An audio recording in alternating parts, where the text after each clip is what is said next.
அண்மை செய்தியை பார்க்கிறோம். பாமக கௌரவ தலைவர் ஜி.கே. மணிக்கு திடீர் உடல்நலக்குறைவு ஏற்பட்டுள்ளதாக அண்மை தகவல் வெளியாகி இருக்கிறது. விவரங்களை செய்தியாளர் ராஜேஷ் வழங்க கேட்கலாம். ராஜேஷ், பாமக கௌரவ தலைவர் ஜி.கே. மணிக்கு உடல்நலக்குறைவு ஏற்பட்டிருப்பதாக தகவல் வெளியாகி இருக்கிறது. விவரங்கள் என்ன?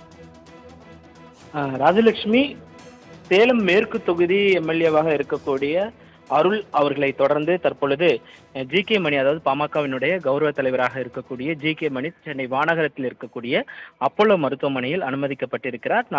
சாதாரண பரிசோதனை என்று அவர்கள் தரப்பிலிருந்து கூறப்படுகிறது. திடீரென்று இன்று காலை அவருக்கு லேசான நெஞ்சுவலி ஏற்பட்டதன் காரணமாக அவர் இந்த பரிசோதனையை மேற்கொண்டதாக கூறப்படுகிறது. இதனைத் தொடர்ந்து தற்பொழுது அவருக்கு பரிசோதனைகள்லாம் முடிக்கப்பட்டிருப்பதாக தகவல் வெளியாகி இருக்கிறது.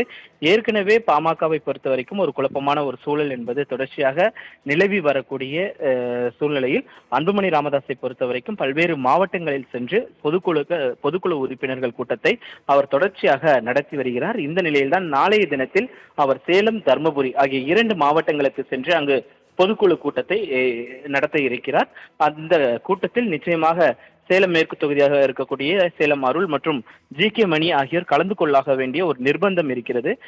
தற்பொழுது அவர்கள் மருத்துவமனையில் அனுமதிக்கப்பட்டிருக்கக்கூடிய சூழ்நிலையில் அவர்கள் கலந்து கொள்வார்களா என்ற எதிர்பார்ப்பு நிலவி வந்த இருக்கக்கூடிய நிலையில், ஏனென்றால் அவர்கள் தொடர்ச்சியாக தைலாபுரம் சென்று தங்களை ராமதாசுடைய ஆதரவாளர்களாக தெரிவித்து வந்திருக்கக்கூடிய சூழ்நிலையில் நாளைக்கு சொந்த மாவட்டத்தில் இந்த மாவட்ட பொதுக்குழு கூட்டம் என்பது நடைபெறக்கூடிய நிலையில் தற்பொழுது இவர்கள் இருவருமே மருத்துவமனையில் அனுமதிக்கப்பட்ட சம்பவம் என்பது பாமகவினிடையே ஒரு அதிர்ச்சியை ஏற்படுத்தியிருக்கிறது. பாமக கௌரவ தலைவர் ஜி.கே. மணி திடீர் உடல்நலக்குறைவு காரணமாக அப்போலோ மருத்துவமனையில் அனுமதிக்கப்பட்டிருக்கிறார். விவரங்களை வழங்கியதற்கு நன்றி ராஜேஷ்.